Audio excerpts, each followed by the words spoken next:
Imaginez deux voisins. L'un brûle son prêt immobilier sur la pelouse. L'autre continue de payer 3% pendant 30 ans. 20 ans plus tard, qui est réellement le plus riche? Voilà le truc. Ce n'est même pas serré. Pas comme vous l'imaginez. Le type près du feu de camp se sent comme un vainqueur. Aucun paiement, aucune banque, aucune chaîne qui pèse sur ses épaules. Mais sa véritable valeur nette, celle qui finance sa retraite, est en train de perdre une course qu'il ne sait même pas qu'il court. La plupart des gens ne réalisent pas que sans dette et riche ne sont pas synonymes. Parfois, ce sont même des opposés. Les calculs deviennent vite dérangeants. Laisse-moi t'expliquer d'où vient cette idée. Tes grands-parents avaient raison, mais seulement pour leur époque. Ils ont vécu des prêts immobiliers à 12, 14, voire 16%. À ces taux-là, votre maison vous dévorait tout cru. Chaque dollar supplémentaire versé sur le capital, c'était un rendement garanti de 16%, défiscalisé, sans risque. Évidemment que tu as anéanti cette dette. Alors la règle s'est gravée dans le marbre. La dette est l'ennemi. Remboursez-la. Vous dormirez mieux la nuit. Transmettez cette sagesse à vos enfants. Les enfants la transmettent à leurs enfants. Personne ne met jamais le firmware à jour. Voilà ce qui a changé. Pendant les 15 dernières années, les gens ont bloqué leurs prêts immobiliers à 3, 4, parfois moins de 3%. Ce n'est pas le prêt immobilier de votre grand-père. C'est presque de l'argent gratuit, étalé sur 30 ans, avec la banque qui porte tout le risque. Mais la règle dans nos têtes le traite encore comme l'ennemi. Même émotion, calcul totalement différent. Il y a aussi le côté émotionnel. Être libéré de son crédit immobilier, ça donne l'impression de gagner, comme la ligne d'arrivée de tous les livres de finances personnelles.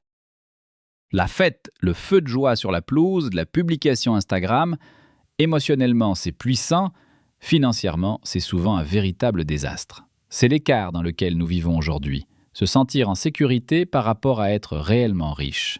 Ce n'est pas la même chose. Plus un seul chiffre vient tout chambouler. Le taux de votre prêt immobilier, disons 3%, gardez-le en tête. Le rendement à long terme du marché boursier, environ 7% après inflation, quelque part entre 6 et 10. 3, 7.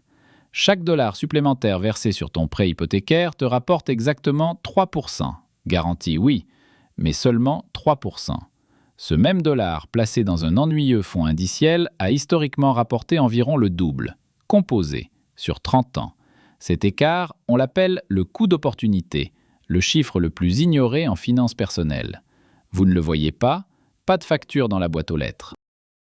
Pas de ligne sur l'enrelevé, pas de notification sur le téléphone vous disant que vous avez laissé 4% par an derrière vous. Il est invisible. Et les coûts invisibles sont les plus chers que vous paierez en silence pendant 20 longues années. Voyez les choses ainsi. En payant d'avance, vous choisissez volontairement 3% au lieu d'un placement à 7%. Si un conseiller vous proposait cette opération à voix haute, vous le mettriez à la porte. Emballée dans le mot hypothèque, elle paraît soudain noble. L'écart entre votre taux et le marché est un impôt caché que vous payez en dollars que vous ne voyez jamais. Mais l'écart n'est que la moitié du piège. Ajoutons maintenant une autre couche par-dessus. Les intérêts hypothécaires, pour de nombreux propriétaires, sont déductibles d'impôts. Les règles ont changé récemment, votre situation peut être différente, consultez un professionnel. Ce qui veut dire que votre prêt immobilier à 3% après déduction pourrait en réalité ne vous coûter qu'environ 2,3%. 2%. C'est presque rien. C'est à peine de quoi suivre le prix du café qui augmente chaque année. Ce qui nous amène à la force la plus discrète de la finance, l'inflation, qui efface silencieusement la valeur réelle de votre dette fixe. Le solde de votre prêt immobilier est figé dans le temps, mais les dollars que vous utilisez pour le rembourser perdent de leur valeur chaque année. Vous avez emprunté des dollars d'aujourd'hui, vous remboursez avec des dollars de demain. Et les dollars de demain valent bien moins sur 30 ans. L'emprunt immobilier que vous avez signé en 2020 vous semble énorme aujourd'hui. D'ici 2050, cette mensualité fera figure de menu monnaie. Alors qui supporte ce risque d'inflation? Pas vous, la banque. Elle s'est engagée sur de l'argent bon marché pour 3 décennies. Il prie pour que tu ne le remarques pas. Et la vérité, c'est que la plupart des gens ne réalisent même pas que cela se passe. Donc, quand vous remboursez agressivement par anticipation, vous rendez volontairement à la banque le meilleur cadeau qu'elle vous ait fait. Vous dites « Non merci, je ne veux plus du prêt bon marché sur 30 ans, je préfère me sentir en sécurité ». Se sentir en sécurité, c'est bien. Mais soyons au moins honnêtes sur ce que ce confort émotionnel vous coûte vraiment. Il y a aussi un aspect psychologique. Les gens adorent ce qu'ils appellent le rendement garanti du remboursement d'un prêt immobilier. 3% garanti, ça rassure plus que 7% peut-être. Le cerveau adore la certitude. Le cerveau déteste la volatilité. Mais sur 30 ans, la volatilité s'aplanit. Le marché zigzague de haut en bas, mais la ligne de fond s'incline vers le nord. Choisir un 3 garanti plutôt qu'un 7 probable pendant 30 ans, ce n'est pas de la sécurité. C'est une habitude émotionnelle qui coûte très cher. Maintenant, observez ce qui arrive à votre liquidité. C'est la partie dont personne ne parle, jusqu'à ce qu'il soit trop tard. Quand vous remboursez par anticipation, chaque dollar supplémentaire disparaît dans les murs de votre maison. C'est du capital, mais il est gelé. Vous ne pouvez pas le manger. Vous ne pouvez pas l'utiliser pour payer un loyer ailleurs. Vous ne pouvez pas l'envoyer à un hôpital. Imaginez maintenant le mauvais jour. Une perte d'emploi, un licenciement, une facture médicale qui tombe comme une bombe, une toiture qui s'effondre. Votre maison renferme 210 $ de valeur nette, mais votre compte courant n'affiche que 600 $. Que faire maintenant? On se dit, facile, je vais prendre une marge de crédit hypothécaire, emprunter sur la valeur nette. Voici la blague cruelle des marges de crédit hypothécaire. Ils disparaissent précisément au moment où vous en avez besoin. Vous perdez votre emploi, ils vérifient vos revenus et coupent la ligne de crédit. Krach boursier, ils gèlent les nouveaux prêts. Le même filet de sécurité fondé sur la valeur nette devient soudain un coffre scellé, intouchable. Il existe toute une catégorie de gens qu'on appelle riches en pierre, pauvres en monnaie. Un beau chiffre sur Zillow, un frigo vide, des vies figées. Ils ne peuvent pas bouger, ils ne peuvent pas pivoter. Ils ne peuvent pas respirer. Un mauvais trimestre et ils sont forcés de vendre. Vendre la maison au pire moment possible, dans un marché atone, à un acheteur qui flaire le désespoir. Comparez cela au voisin qui a gardé le prêt hypothécaire sur 30 ans et qui a discrètement investi la différence chaque mois. La même mauvaise journée le touche lui aussi, mais il a un vrai compte de courtage dans lequel il peut réellement puiser. Un fonds monétaire. Un véritable matelas de sécurité. Il n'a pas besoin d'appeler la banque, ni de supplier qui que ce soit. Il vend simplement quelques actions, discrètement. Ça, mon ami, c'est à ça que ressemble vraiment la vraie richesse, de l'intérieur. Pas une maison payée, l'optionnalité elle-même. La capacité de dire oui et non selon vos propres conditions. Et c'est là que toute l'histoire bascule complètement. Recadrez tout ça une seconde. Un prêt immobilier à taux fixe sur 30 ans n'est pas une chaîne qui vous retient. C'est un instrument financier véritablement magnifique. Où d'autres pouvez-vous emprunter des centaines de milliers de dollars à un taux fixe pendant 3 décennies entières? La banque ne peut jamais le révoquer, jamais augmenter le taux, jamais modifier les conditions à votre désavantage. Nulle part. Cette offre n'existe pratiquement nulle part ailleurs dans toute votre vie financière. Vraiment, nulle part ailleurs. C'est un pari sur 30 ans contre l'inflation, déguisé discrètement en simple mensualité de prêt immobilier pour vous. Le taux verrouillé n'est pas un bug, loin de là. C'est la fonctionnalité. La plupart des gens ne s'en rendent pas compte. Chaque année, ces dollars que vous remboursez valent discrètement un peu moins dans la vie réelle. Et ça travaille discrètement en votre faveur chaque mois, année après année. C'est vraiment un cadeau. Et que font la plupart des gens avec ce magnifique cadeau? Ils se précipitent pour le rendre aussitôt. Ils y jettent du capital supplémentaire, comme si la maison entière était en flammes et avait désespérément besoin d'être sauvée. Les banques, soit dit en passant, adorent absolument ce comportement. Elles raffolent du remboursement anticipé plus que de presque toute autre chose aujourd'hui. Leur meilleur prêt, ces emprunts bon marché à taux fixe de l'époque des taux bas, leur coûtent discrètement de l'argent aujourd'hui. Chaque fois qu'un propriétaire rembourse par anticipation un prêt hypothécaire à 2,8 %, la banque récupère cet argent frais. Ensuite, il prête ce même argent à 5, 6, voire 7 % dans le marché actuel. Il sourit discrètement. Il vous envoie une lettre de remerciement polie.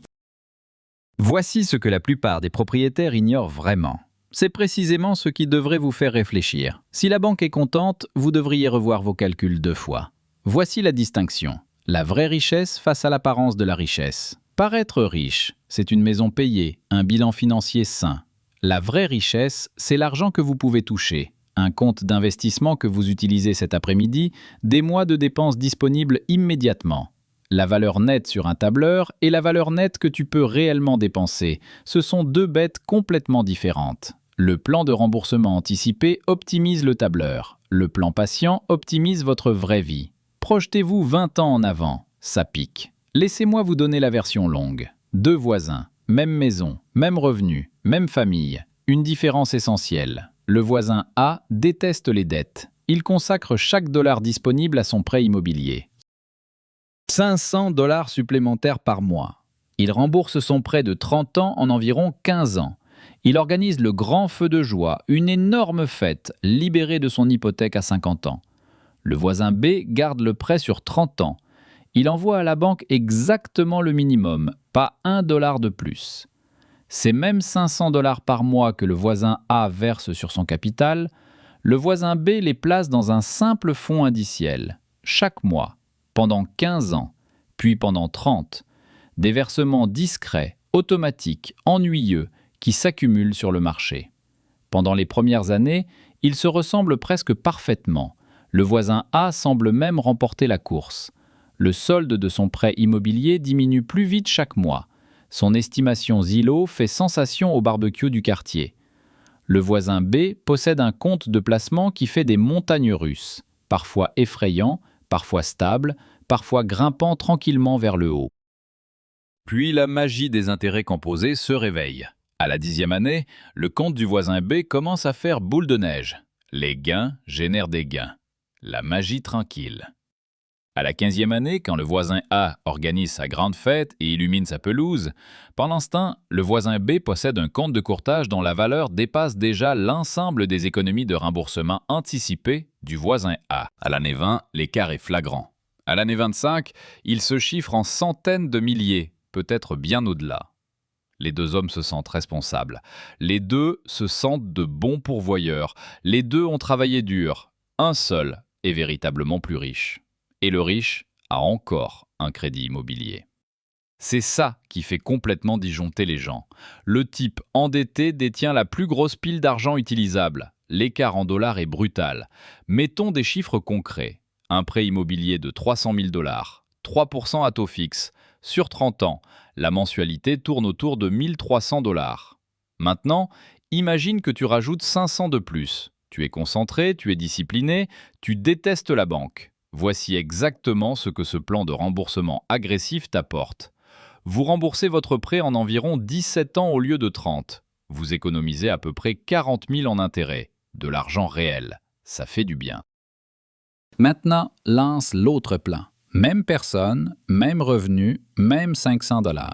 Il paye le minimum sur son prêt immobilier et place ces 500 $ dans un fonds indiciel tout simple, au rendement moyen.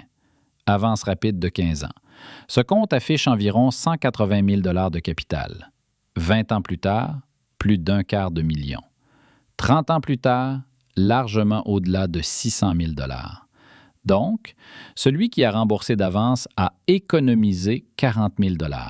L'investisseur, lui, a gagné 180 000 $ rien qu'à la 15e année.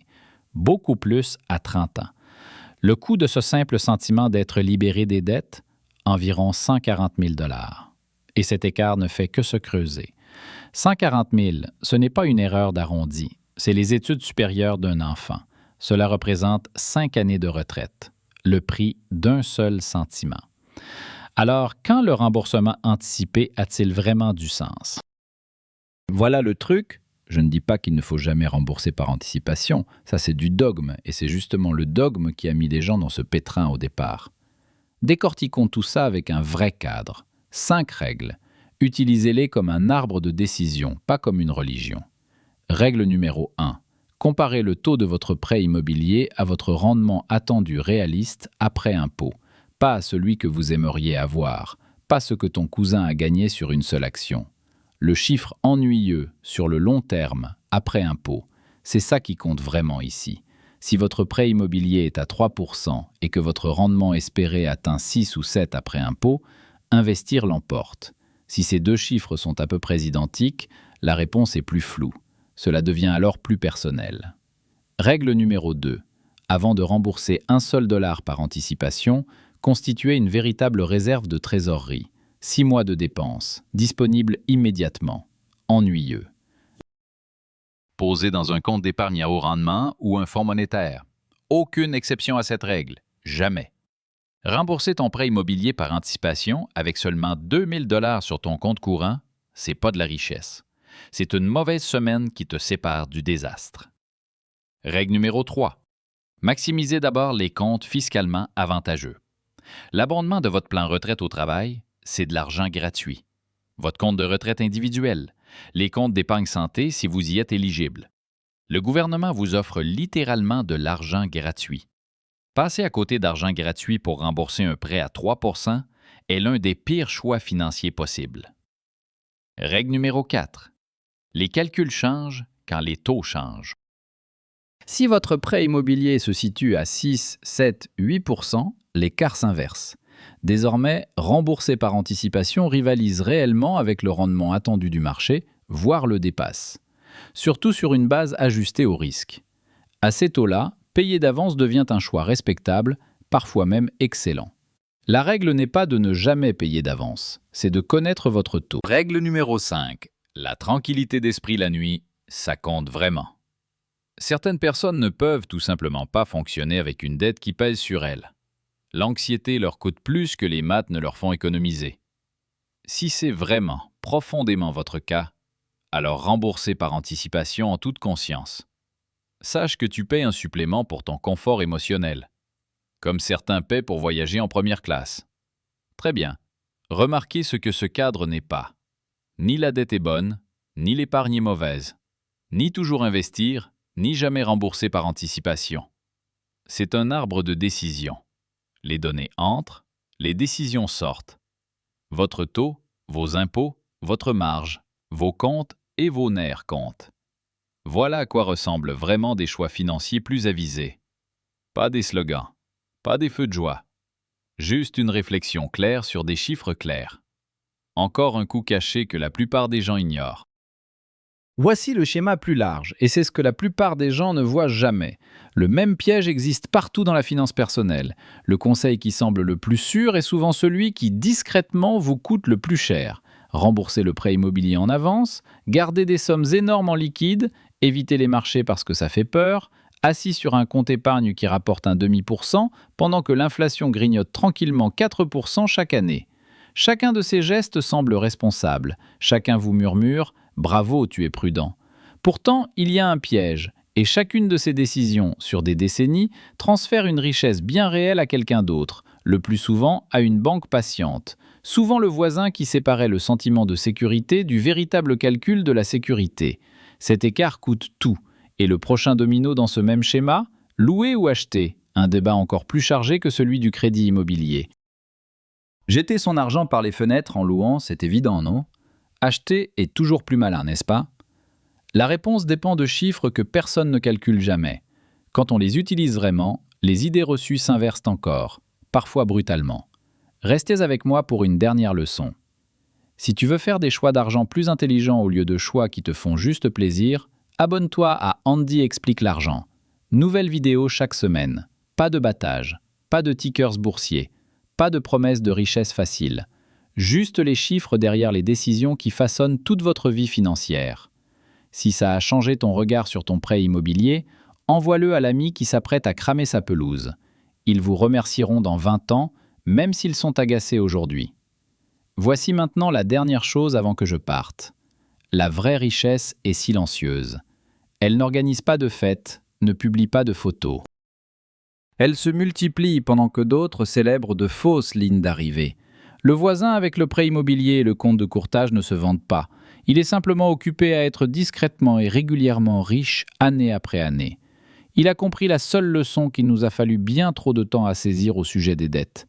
La dette n'est pas toujours l'ennemi. Au bon taux, sur la bonne durée, c'est le meilleur outil qu'on vous mettra jamais entre les mains.